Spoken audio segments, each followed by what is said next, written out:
Hola, muchas gracias. Un cordial saludo para todos. Quiero darle un especial agradecimiento a mi profesor, el doctor Mejía, y a mi querido amigo, el doctor Amaya, por haberme invitado a participar en el NeuroLili 2021. Es para mí un honor estar aquí con todos ustedes. Vamos a hablar brevemente del tratamiento endovascular del vasoespasmo. Quiero dar como mi visión, digamos, de lo que hemos aprendido en nuestro hospital y todos los retos que se vienen con el advenimiento de nuevas tecnologías y, digamos, el manejo de la literatura y de la evidencia que tenemos actualmente. Entonces, bueno, vamos a empezar. Como me preguntaron aquí varias veces antes de comenzar, conflictos de interés no tengo para esta presentación. Entonces, nosotros nos reunimos en la fundación hace un par de años, antes de la pandemia, para perfeccionar y optimizar el protocolo de manejo de vasoespasmo después de hemorragia subaracnoidea. Lo más importante, entonces, definición del vasoespasmo cerebral en hemorragia subaracnoidea, una cosa muy sencilla. Disminución del tardío del calibre de las arterias en relación a la hemorragia subaracnoidea. Uno de los profesores de cuidado intensivo me decía, es que ustedes solo piensan en que con al aumentar el calibre del vaso, eso es todo. Y realmente, digamos que para nosotros sí es muy importante cambiar el calibre del vaso, teniendo en cuenta que no es solamente eso, sino que esto viene asociado a una serie de eventos inflamatorios, de un proceso de una cascada inflamatoria que encierra cosas más allá de lo que angiográficamente es visible. Sin embargo, les voy a mostrar en algunos ejemplos que angiográficamente podemos entender cómo es de amplio el espectro de esta enfermedad y por lo cual obtenemos en la mayoría de los casos una gran heterogeneidad en los estudios que tenemos hasta el momento. Entonces, entendiendo, digamos, desde el punto angiográfico, vamos a ver por qué es tan difícil tener suficiente evidencia que nos permita en muchos casos tener la certeza de que ciertas maniobras o ciertas cuestiones que vamos a poder hacer desde el punto de vista farmacológico, médico, incluso intervencionista, para mejorar el pronóstico de un paciente que tiene hemorragia subaracnoidea después de la ruptura de un aneurisma.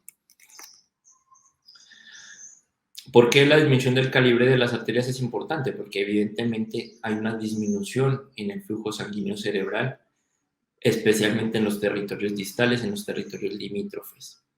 Sin embargo, pueden ser territorios amplios y muy incapacitantes. Entonces, este concepto también es importante tenerlo en cuenta porque después vamos a entender herramientas tan útiles como la perfusión cerebral cuando hablamos de herramientas para tomar decisiones.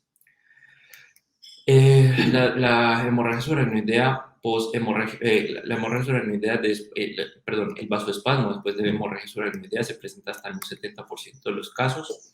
Se espera que se presente 3 a 5 días después del primer evento. El pico sea entre 5 y 14 y la resolución completa puede tardar hasta 4 semanas. Una mortalidad muy alta asociada, especialmente por lo que se ha denominado isquemia cerebral tardía, que es un efecto que aunque muy bien acuñado y es muy claro, sí nos puede llevar a tomar decisiones que de pronto no son las necesarias en cuanto a la prontitud con la que se debe actuar en este tipo de casos, porque se considera que es algo tardío, que es algo que no se puede controlar, que es algo que va a pasar así nosotros hagamos lo que hagamos. Entonces, eso es algo que quiero llamarles la atención y que realmente les voy a mostrar algún caso de la literatura donde se corrobora que todavía el concepto de esta enfermedad está, digamos, en unas fases muy iniciales, muy tempranas. ¿Listo?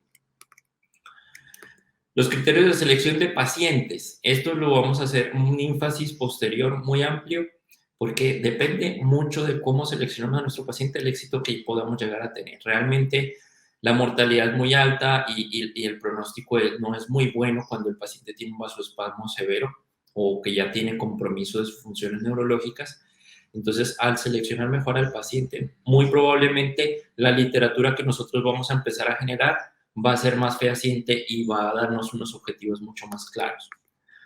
Siempre el tratamiento médico es la primera opción. No quiero dar la idea de que esto es una panacea o que esto es algo que va a reemplazar completamente el manejo médico. Entonces, es una cosa que va a hacer un refuerzo en los casos que son difíciles.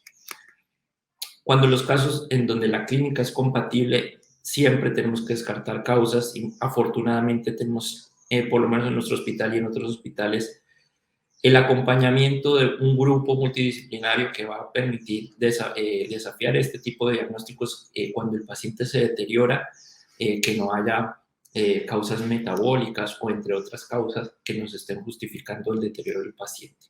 La confirmación radiológica es importante. Nosotros recomendamos angiotaco perfusión después de la evaluación clínica del Doppler transcraneal. Nos va a dar una idea inicial y de seguimiento. Entonces, por eso es importante este tipo de imágenes. Dentro de la selección de los pacientes, las cosas que se pueden tener en cuenta es que haya ausencia e infarto de las zonas afectadas por el vasoespasmo o que por lo menos manejando un poco, trayendo un poco ya las enseñanzas que hemos tenido con el stroke, que haya por lo menos una zona que se pueda rescatar. Se hace el tratamiento cuando la estenosis por lo menos es más de un 50% o hay una repercusión en el TAC de perfusión, o también si hubo un tratamiento previo con endovascular, entonces sí hubo una buena respuesta. El tratamiento endovascular, el gold estándar es la arteriografía cerebral diagnóstica, como bien lo sabemos, y la clasificación se puede hacer, digamos, según el calibre, entre leve, moderado a severo, dependiendo de cuánto nosotros estimamos que ha disminuido la luz del segmento que está comprometido con el vasoespasmo. Aquí está, por ejemplo, un pequeño esquema planteado, digamos que no es la conclusión de esta charla, pero básicamente cuando un paciente se puede plantear este tipo de manejos, ¿no? Cuando un paciente tiene sospecha de vasoespasmo clínica, tiene un deterioro en un paciente que tiene un buen Glasgow y neurológicamente se puede evaluar, vemos que hay un deterioro, se han descartado otras causas, es bueno tener una imagen, un TAC de cráneo simple, una perfusión y un angiotac. No quedarnos simplemente, por ejemplo, con el TAC de cráneo simple. Ya vamos a verlo por qué.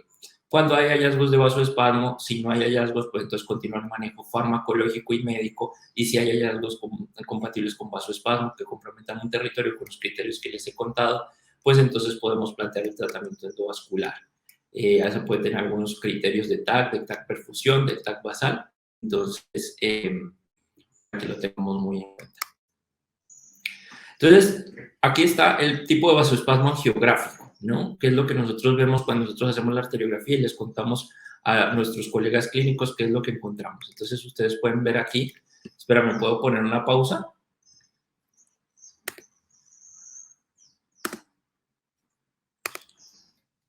Bueno, puedo continuar, perdón. Ustedes pueden ver aquí con la flecha roja que hay un vasoespasmo en la carótida interna, por encima del segmento oftálmico, que puede considerarse moderado en este caso. Entonces, estos son los tipos de pacientes que se benefician especialmente del tratamiento endovascular cuando se requiere. Ustedes pueden ver aquí, hay un aneurisma roto, el vasoespasmo es mucho más severo, compromete el segmento coroideo, segmento del comunicante posterior. Es un vasoespasmo proximal que ya empieza a comprometer la perfusión distal, como ustedes lo pueden ver. Pero también hay este tipo de vasoespasmo que es distal.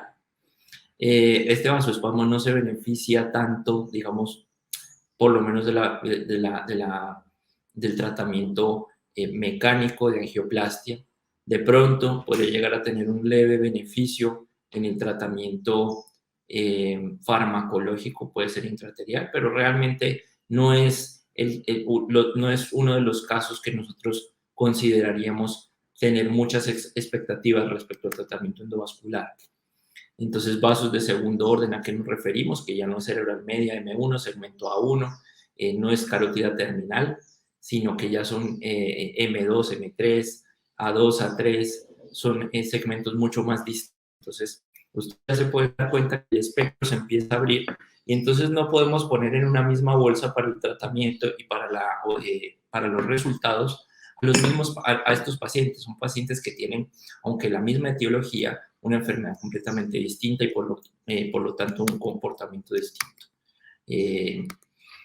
Aquí pueden ver cómo el vasoespasmo proximal de la carotidia terminal existe.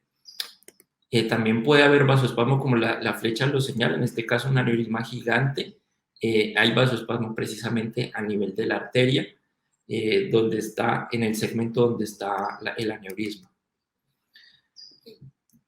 Vasoespasmo cerebral anterior, y también vemos en el círculo verde que hay gran compromiso de la circulación distal. Entonces, territorios limítrofes empiezan a verse comprometidos y el deterioro neurológico es más evidente y el pronóstico empieza a caer. Entonces, ese es, digamos, una de las cosas que tenemos que analizar en cuando vamos a someter a un paciente a un tipo de tratamiento como el que nosotros planteamos, puesto que las expectativas, cuando este tipo de vasoespasmo se vuelve tan difuso, pues las expectativas en cuanto al pronóstico disminuyen.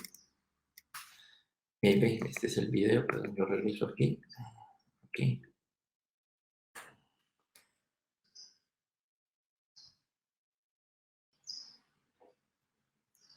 En este video que quería mostrar el retraso en la fase parenquimatosa, en las fases tardías de la angiografía, muestran que hay un deterioro, un vacío vascular en las zonas limítrofes de circulación entre los distintos territorios vasculares.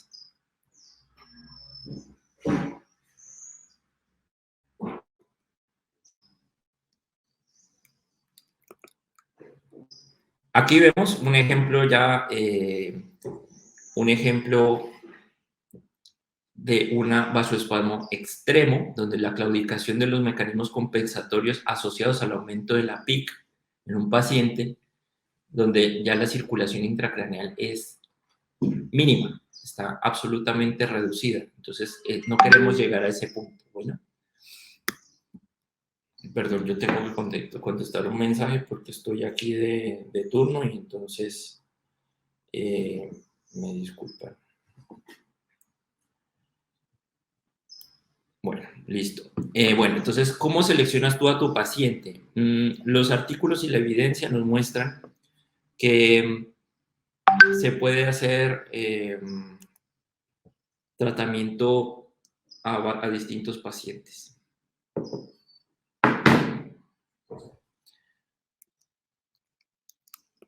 De acuerdo al mecanismo que nosotros utilicemos en cuanto a la evaluación. Por ejemplo, la perfusión es un elemento que nosotros venimos manejando hace mucho tiempo y por ejemplo, este neurocirujano publicó el año pasado un estudio donde dice que el estudio de perfusión permite anticiparnos y predecir cómo va a comportarse la isquemia cerebral tardía en el tratamiento del vasoespasmo. Digamos que esto no es una novedad, es una cosa que nosotros ya conocemos hace mucho tiempo, pero que todavía no se ha expandido y creo que la gente está empezando a darse cuenta de este tipo de herramientas para seleccionar a los pacientes antes de hacer el tratamiento y obtener mejores respuestas. Por ejemplo, en el otro lado, lo que yo les quería mostrar, este caso, un artículo original publicado en Alemania dice que las tasas de complicaciones son tan altas en el tratamiento endovascular que no hay evidencia suficiente como para recomendarlo. Pero aquí ustedes ven que en lo que yo he señalado en azul, esta gente hace primero un TAC simple cuando el paciente ya tiene deterioro neurológico y si tiene infartos adicionales, entonces hacen estudios de perfusión y si tiene hallazgos adicionales, entonces ahí se actúa. Entonces, si estás haciéndolo, de pronto no da para que lo publiques, sino que probablemente te cuestiones que lo estás haciendo mal.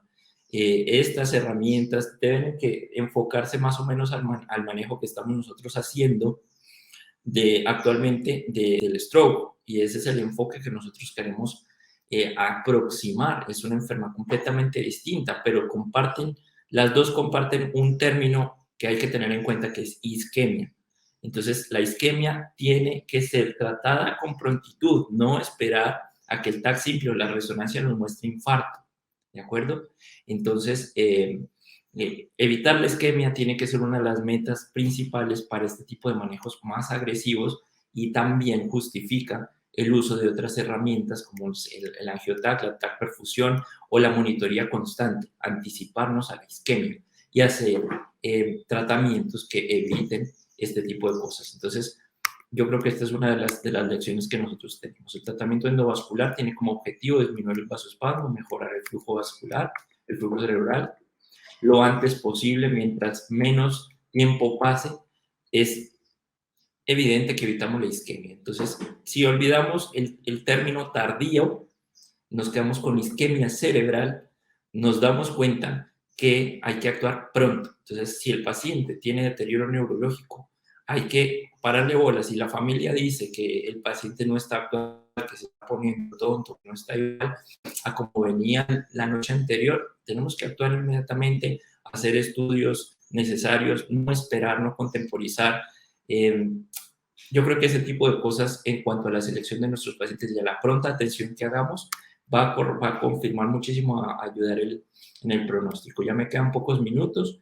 Ustedes saben los medicamentos que usamos. Claramente el nimodipino trae muchos beneficios, muchas ventajas en cuanto al resto de los medicamentos y esa es la selección que se tiene que tener en cuenta. Todo esto empezó con papaverina y muchos de los estudios que siguen participando en los metaanálisis siguen haciendo parte con el tratamiento de la papaverina. Entonces, no son estudios comparables y la heterogeneidad en cuanto a este tipo de resultados se justifica por este tipo de usos. Los fármacos que se usan en el tratamiento de quimioterapia intraarterial farmacológica, pues definitivamente son decisivos a la hora de obtener el resultado. Bueno, milrinone está como siendo más sonado cada vez, en este caso, por ejemplo, en el tratamiento, digamos, sistemático de vasoespasmo, vemos que cada vez la gente se está animando más, nosotros también nos estamos animando a usarlo endovascular. El resultado angiográficamente es muy bueno, todavía dicen todos los estudios que hemos revisado, pues que falta mucho soporte, digamos, estudios muy concluyentes para que lo podamos usar ampliamente, pero digamos que el resultado nuestro es bueno. La vida media se tiene que tener en cuenta en cuanto a que nosotros, a qué tiempo tenemos nosotros de espera para que el fármaco dure en cuanto digamos, al pronóstico neurológico que tiene el paciente y si se correlaciona con el deterioro neurológico, pues puede justificarse una nueva intervención endovascular. La respuesta clínica e imagenológica son algo que tiene que ir de la mano. La clínica es importante y ese es el ejemplo fundamental, la papaverina versus el nimodipino. La papaverina nos da una respuesta angiográfica muy buena, pero no así clínica. Por ejemplo, el nimodipino sí es un medicamento que nos da un resultado mucho más completo. Los balones complacientes, normalmente el balón de remodeling, que es un balón que usamos para tratar aneurismas, es un balón que es muy blandito, que se adapta muy bien al vaso y que no lo rompe. O digamos que el riesgo de romperlo es menor, porque siempre puede existir el riesgo de lesión vascular, sobre todo en unas arterias que están con un proceso inflamatorio marchando. Estos son todos los balones que se pueden usar actualmente, pero normalmente siempre se recomienda que el balón de remodeling nos muestra muchos mayores beneficios. Ustedes pueden ver acá arriba donde se destaca que el infarto disminuye notoriamente cuando se hace una angioplastia con balón de remodeling. Es una de las herramientas más efectivas que tenemos en estos casos.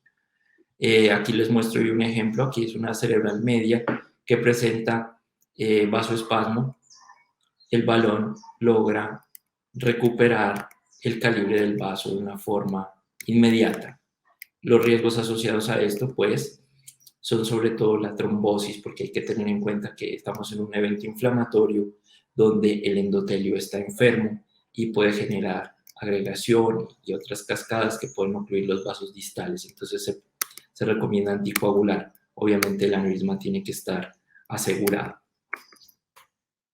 Todos estos son ejemplos que quiero mostrarles, digamos, de cómo angiográficamente con el balón de remodeling se obtienen muy buenas respuestas. Digamos, los compañeros que hacen este tipo de procedimientos tienen claramente beneficios. Este algoritmo, les muestro otro algoritmo de planteamiento para el tratamiento, simplemente para que vean abajo en la última parte. La última frase que dice uso de stent retriever es una cosa que actualmente se está usando y se está escribiendo mucho porque es un poquito menos agresivo que el balón de angioplastia. Entonces, también está muy recomendado en este tipo de casos porque no es oclusivo, permite la perfusión distal. Entonces, es otra de las herramientas que están saliendo en las últimas décadas. Bueno, espero que haya sido claro yo en mi informe. Quiero transmitirles este mensaje que nosotros estamos contribuyendo a construir la evidencia más sólida para el futuro en cuanto a que la selección de nuestros pacientes, en cuanto a la diferenciación de vasoespasmo proximal, diferenciación de vasoespasmo distal, la selección de los fármacos, todo eso tiene implicaciones en unos pacientes que se pueden beneficiar a pesar de que ya cargan con una morbimortalidad muy alta asociada a la enfermedad. El tratamiento de vasoespasmo es efectivo en estenosis segmentarias proximales. Es insuficiente en las afectaciones de vaso pequeño. En nuestra utilización, en nuestra experiencia, el verapamil, el nimodipino y el milrinone es segura. La angioplastia con remodelina es efectiva, rápida y es menos riesgosa que con el balón de angioplastia, porque el balón de angioplastia está construido para abrir vasos que tienen estenosis crónicas. Entonces, digamos que eso ya se ha estudiado, se tiene muy claro. Es importante valorar al paciente con tratamiento endovascular para racionalizar su utilización, no irnos a los extremos de hacer instilaciones de medicamentos intraarteriales cada tanto tiempo, sino según la evolución, poder hacer un análisis de cuáles son los pacientes que requieren una nueva reintervención, no tenerle miedo a este tipo de actuaciones porque estamos evitando la isquemia. Entonces, yo creo que esto se está cada vez acercando más al stroke en cuanto a que se trata de evitar isquemia y que se tiene que actuar pronto en los casos seleccionados, así como hemos ido aprendiendo a seleccionar los casos para stroke. En vasoespasmo y en isquemia cerebral tardía, la selección del paciente es muy importante. La comprensión de la patología va lenta, pero va segura. Cada vez vamos ajustando todas las terapias que podemos aportar a este tipo de pacientes. Entonces, digamos que la expectativa es buena para el futuro y sé que vamos a tener mayor evidencia que soporte todo este tipo de terapias. Creo que con esto termino la charla, la conversación. Les pido disculpas por las interrupciones. Espero que haya sido de su agrado y muchas gracias a todos.